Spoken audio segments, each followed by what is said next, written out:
For those of you that don't know about Wegner CPAs, we're headquartered in Madison, Wisconsin, and we're a full-service accounting firm bringing a unique perspective to the practice of accounting.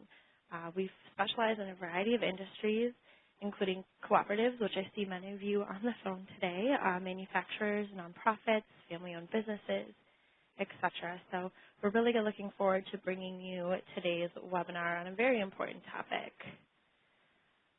LeeAnn Associates is our presenter today, and it's a premier independent insurance agency serving Wisconsin and the Midwest.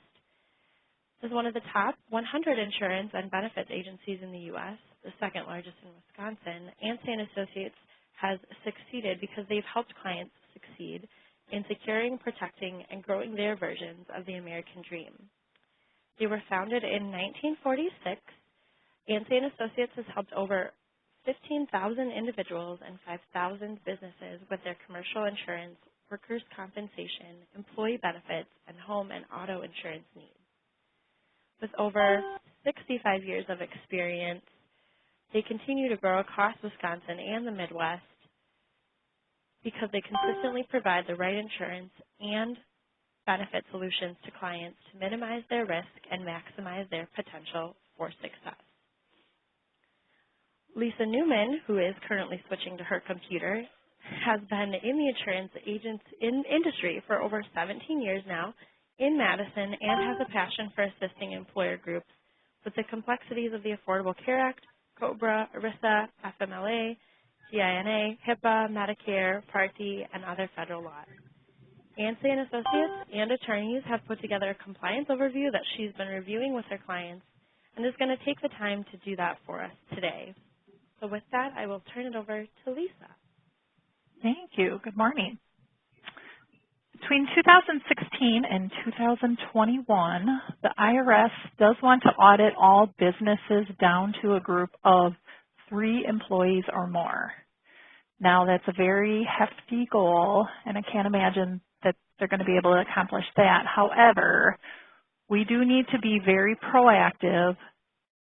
And if you have a health insurance plan, there are a lot of notices that you need to have in place. There's a lot of items that we're going to be discussing today that have to be in the new hire packet, a lot of things that have to get out to the employees every single year, just a lot of things that we have to get everything in place. Just on June 30th of 2016, so just a few weeks ago, the Department of Labor issued an interim rules in the Federal Registry of substantial adjustments of fines and penalties for certain violations of ERISA. With these increased fines and penalties, we can be certain that there are a corresponding increase in audits to enforce. So again, this is a proactive guide. Hopefully you received the material and you were able to print that off prior to the meeting. I will be going through this compliance overview. So, if you did print that off already, write notes on the side of it. It will be available after the meeting as well. We'll be going through it. There's a lot of hot links that will take you directly to items that I'm discussing today.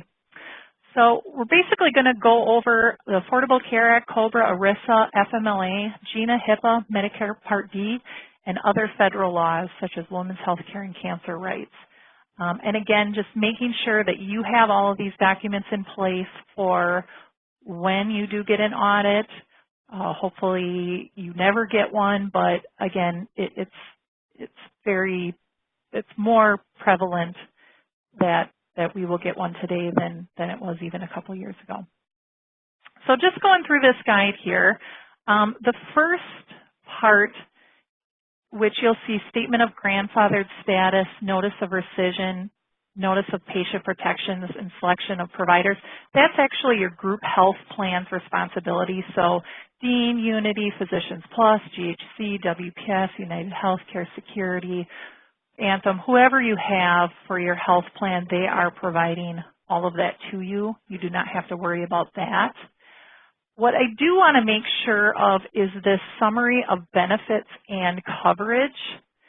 And I need to make sure that all of you are getting that summary of benefit coverage in your new hire packets. and that you're giving it out to all of your new hires. I'm going to show you what that looks like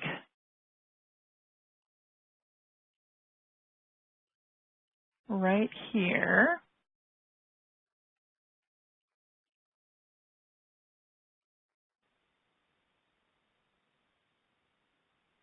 So this one happens to be a Unity one, but it is a 7-page document. We refer to it as the SBC, the Summary of Benefits and Coverage. Do make sure that that is in your new hire packet, please.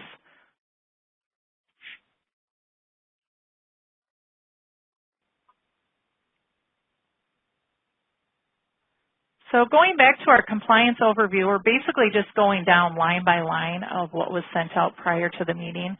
And I'm going to give a little bit more detail in there. On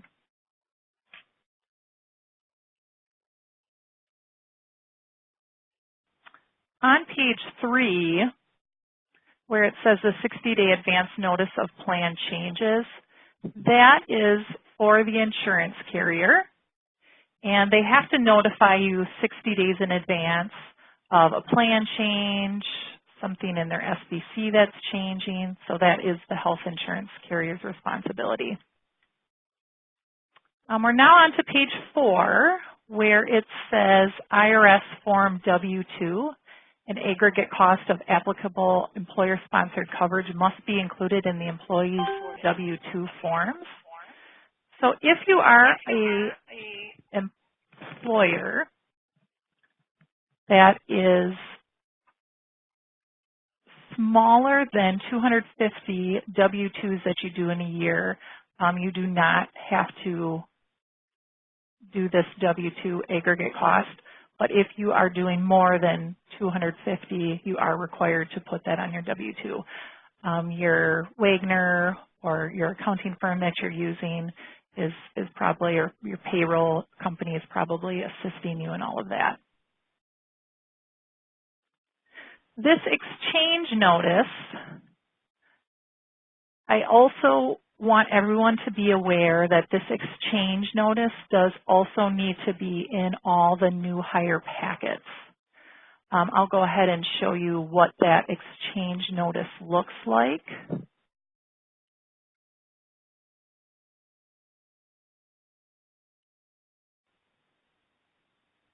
And it looks just like this.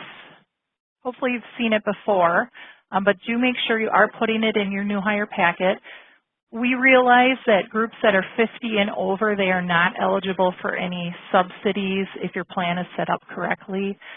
However, this does have to be out there for all new hires, and we do ask that you do put that in the new hire packet, because we do have to notify people that there is at least a marketplace out there and that they do have this available to them.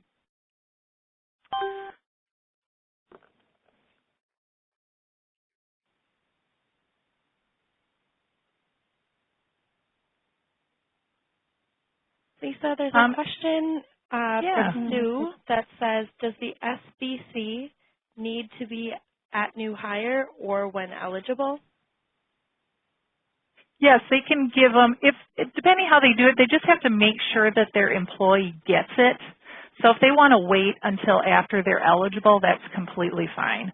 Most will just put it in their new hire packet, be done with it, but they have to make sure that they are given that document. So they can do either or.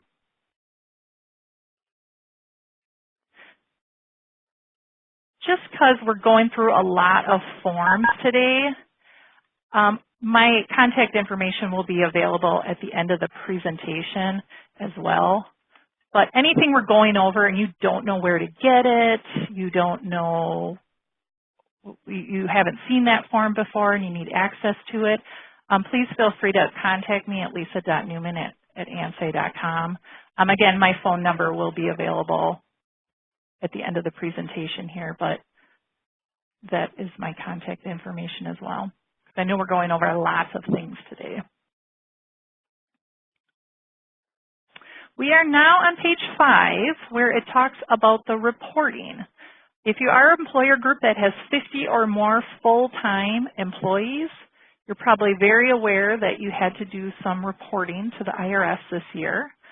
Hopefully that has been done. I know Wagner helped out a ton with that. And if that was something that wasn't done, I would definitely reach back out to Wagner or myself as well to assist you in that.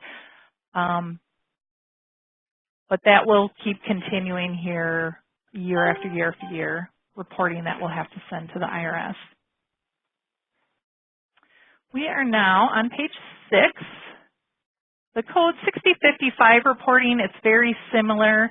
It's just for groups that are self-insured. So a different set of reporting requirements that had to be sent to the government, but similar.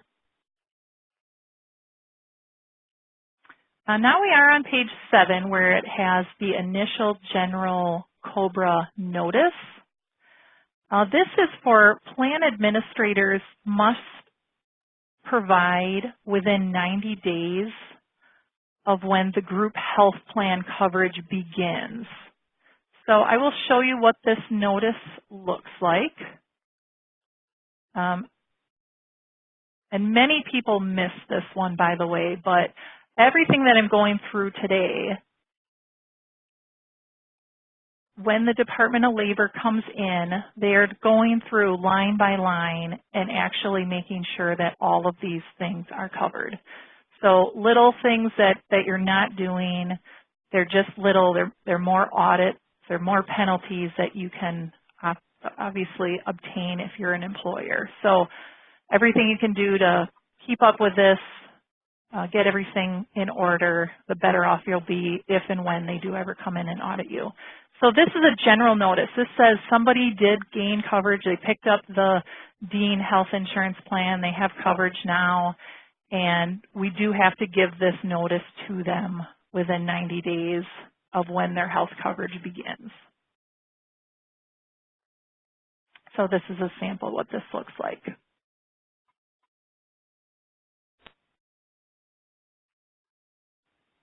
I'm on the bottom of page 7. We're probably very aware of Cobra and that when somebody terms, when we have employees' death, employees' Medicare, that we have to get out a Cobra notice. We have to get out this Cobra election notice. So we do have to do that within 14 days after being notified.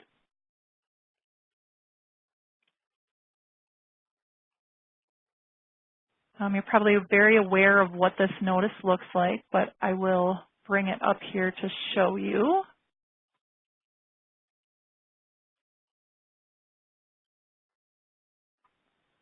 This is a sample of an election notice that you fill out. It is suggested to mail it with proof that it was mailed because the burden of proof does fall on the plan administrator.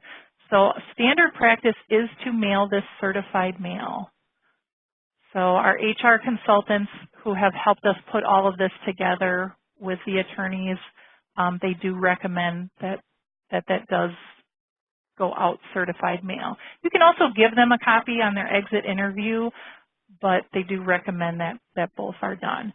So that, along with the actual election form, is what most people will send out. And again, you're probably pretty aware of that. You might have a Cobra administrator who already does that for you. Then you don't have to worry about it. Again, you need copies of any of these forms. Feel free to email me after the webinar and I'll get those out to you.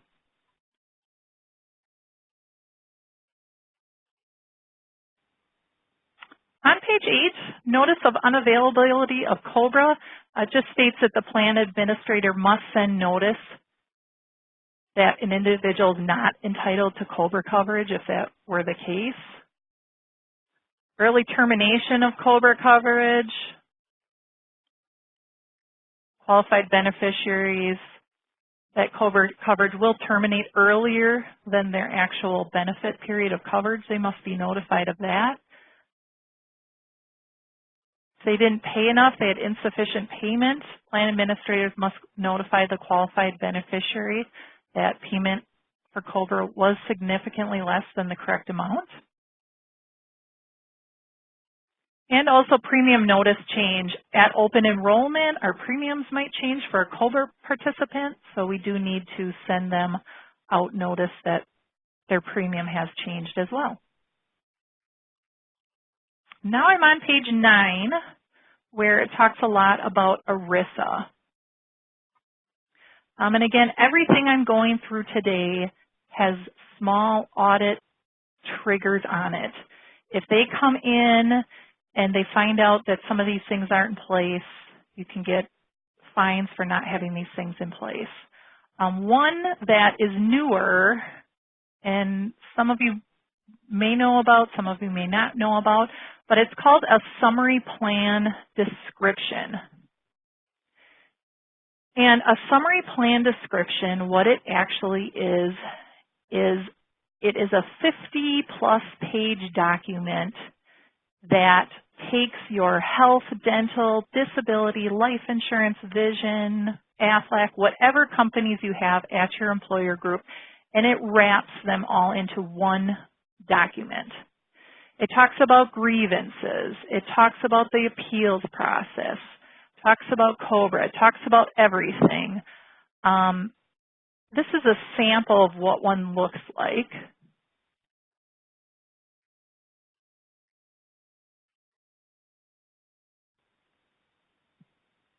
And again, it's a huge document.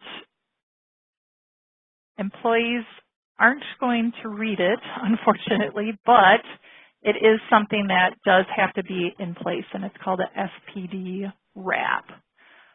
So they just take whoever your health carrier is, whoever your dental is, vision, every benefit that you have, and they take everything and they put it all into one huge document where it lists grievances and claims appeal and grandfathered status and everything you could potentially need to know about.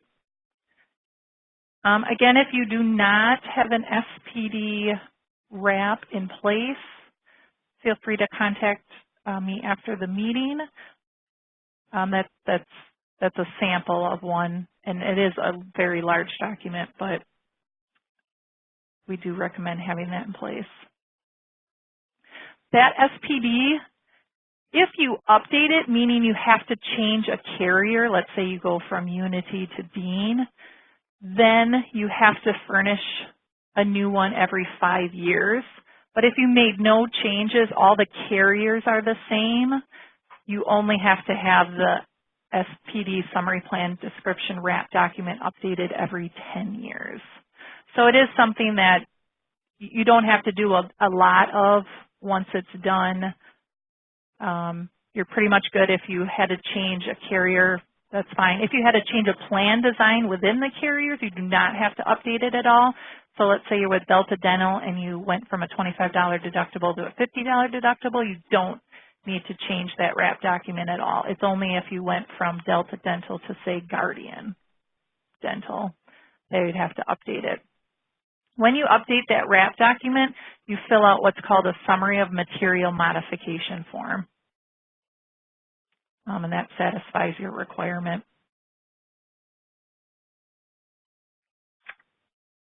I'm now on page 10 where it says plan documents. Someone written request could come in and you would have to have your updated summary plan description, possibly Form 5500, trust agreements. All of your policies also need to be in place when the Department of Labor does come, or if the Department of Labor does come into audit. One thing that they will ask are for copies of policies, so make sure you do have your health insurance policy, your dental insurance policy, every policy in place. At the bottom of page 10, it talks about the Form 5500. This is for groups that have 100 people or more on a plan. So let's say you have 100 people or more on the health insurance or the dental insurance or the life insurance. You have to fill out a 5500 form.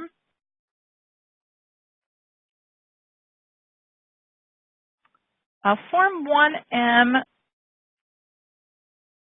it basically means, and I am on the top of page 11 now, but a multiple employer welfare arrangement is if you're offering health insurance to 2 or more different employers. So for instance, you are an employer group and you have 7 different locations, 7 different company names, but you're providing WPS health insurance for all of those entities. If that is the case, I do recommend that you go and click on the link, the website link, to find out a little bit more information about the multiple employer welfare arrangement. The summary annual report, it also applies only to those filing of 5500, so only if you have 100 or more participants on a plan. And whoever is helping you out with your 5500 filing will also take care of that report for you as well. Then we are at the bottom of page 11, the IRS Form 8929. The actual group health plans, so whoever your group health plan is, they file this form to report tax due if they failed to provide pediatric vaccines, continuation coverage, and market reform requirements. So that is the group health plan's responsibility. Now we're going to switch over to Family and Medical Leave Act. If you are on the call and you have 50 or more employees in 20 or more work weeks in the current or preceding calendar year, you do have to do FMLA, Family Medical Leave Act. Again, I'm going to start clicking through a lot of links on here. You'll be able to go through it and click on these links to access it. But do make sure you have this model poster up in your office. And it looks just like this. So it talks about the Family Medical Leave Act. While we're on posters, do make sure all of your posters are updated and up to date. If you got them 3-4 years ago, relook because you will need some updating done there. We do have all of the hyperlinks to all of the updated posters. Again, if you want to email me after the meeting, I can get those out to you.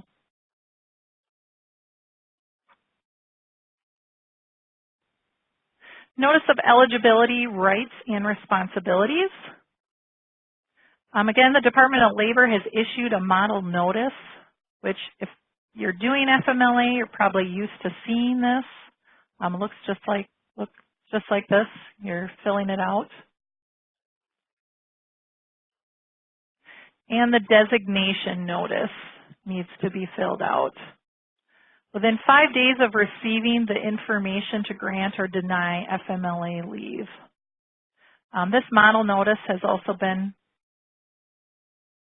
prepared for you. It's a hyperlink right in the presentation. If you don't have access to it, it's right in there.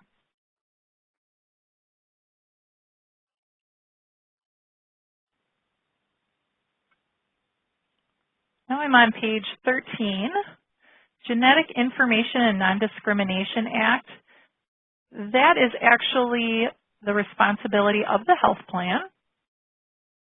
What I do want to make sure with this GINA Act is that you do have the model poster up at your location. It looks like this, talks about the GINA Act right in here. Probably many of you have seen this many times.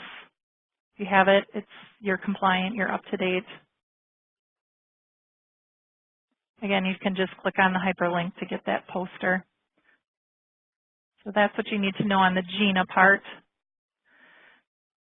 When we're looking at HIPAA and the Affordable Care Act and all of the wellness programs, if you are a group health plan that offers wellness benefits, if you offer, let's say you have a premium for one subset of a group and a 20% discount for another subset of a group that has wellness requirements, you need to make sure that you have given people that aren't able to participate an alternative standard. So someone that they are in a wheelchair, they are disabled, they do have to have an alternate standard of wellness activities that they can participate into and still receive the premium discount. If you do not have a wellness program tied to a premium reduction on your plan, you don't have to worry about that.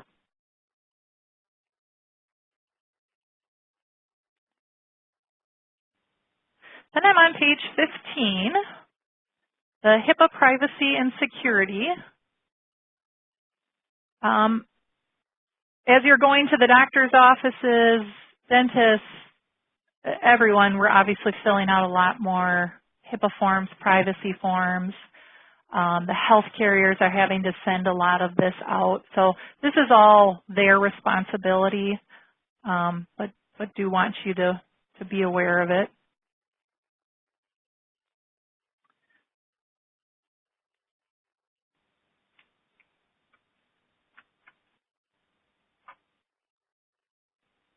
Then we're going to move to page 17 where it says CHRPA. This is an annual notice that does have to get out to your employees every year. We at LeeAnn Associates, our service reps automatically at renewal time send out all of these annual notices with a copy of the summary benefits coverage, that SBC that we talked about right at the beginning. And we just make sure everyone gets that out to all of their employees. The CHRPA notice, I'll show you what that is.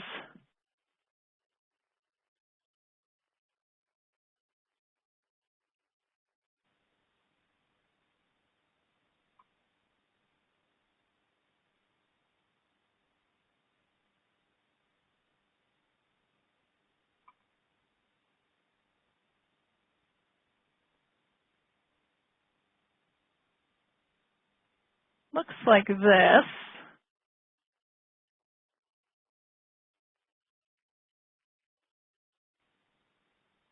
And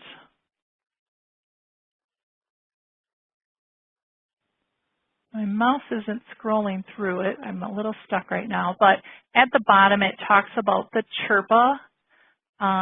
It talks about Newborns Act, Mother's Health Care, Cancer Rights. We're going to be going through each of these notices, but all of these are on this sheet, and it does have to be sent out annually to your groups.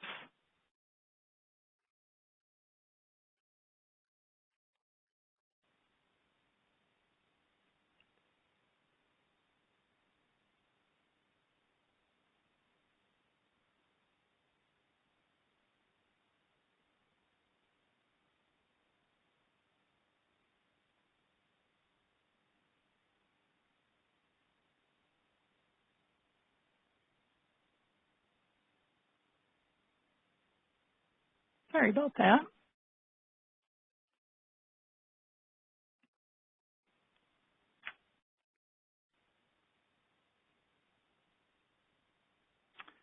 So we are on page 17.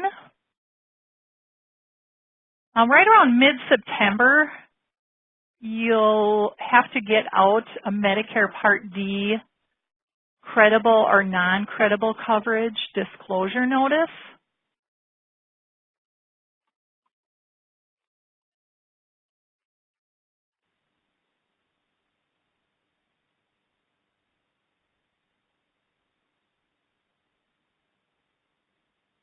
That looks just like this. So you do have to get that out for all individuals. It talks about their prescription drug coverage, and your health carrier will be able to tell you if it's credible or non-credible coverage that you have. But this does have to get out every year by October 15th to everyone. Disclosure to CMS. Employers must disclose to CMS whether their coverage is credible. So again, there's a hot link on here. You can just control-click it, and do make sure you go through the prompts. After you've sent out that Medicare notice by October 15th, go into there and do notify CMS whether your coverage is credible or not. Then we're going to move on to the Retiree Part D drug subsidy. This is only for employer groups that have a retiree coverage, and there are very few of them out there. So if you have an actual retiree category out there on your group, an employer who wishes to sponsor a prescription drug plan with retiree prescription drug coverage that is at least as good as Part D coverage may apply for a retiree drug subsidy.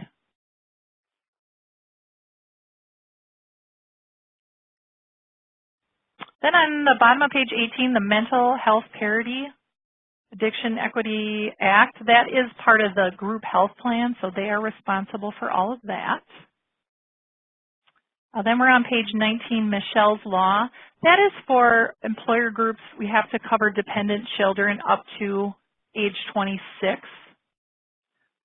So we're well aware of that. We've had that in place for quite a while now.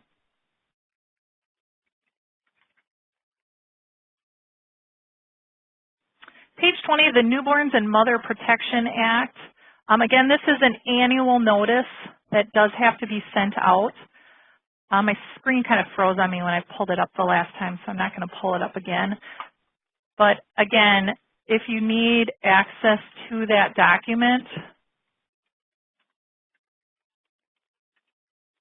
please feel free to give us a call. The Medical Child Support Order Notice, you might have received letters from the state regarding people that are going through custody battles, maybe divorce situations. It basically is trying to decide if the child can go on a parent's plan or Badger Care or the like. You'll get a letter. It's about a 5-page letter. Just make sure that you're filling it out and sending it back. That's the main thing that you have to be aware of on that notice. Uniform Services just states that we do need to provide rights to people that are in the service.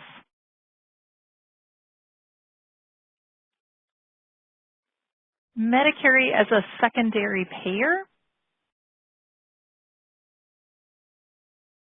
Medicare-Medicaid Extension Act amended the MSP rules to require plan administrators and health insurance to report certain participant information to CMS for purposes of coordinating benefits with Medicare. Again, I would definitely go to the CMS website. Under it, there's an automatic subscription for mandatory sign-up. I'm going to click on it here and show it to you. Subscription sign-up for mandatory insurers reporting. I would go ahead and do that so that you're in the system and you're not going to miss anything from CMS. And then the very last notice on the Women's Healthcare and Cancer Rights, it's another annual notice that needs to go out. It's with all of the notices, with the preventive care, the CHRPA, the Healthcare Women's Cancer Right, all of them were in that one document that I pulled up there.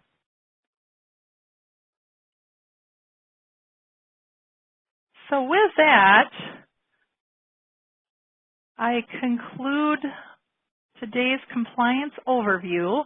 Again, to be very proactive about getting everything in place, making sure that your new hires have access to these documents that I went over. If you don't have something, if they're not getting it on an annual basis, please make sure that they are getting it on an annual basis. Please contact us if there were forms that we went over today that you don't have access to, that you've never seen that document before and you need a copy of it.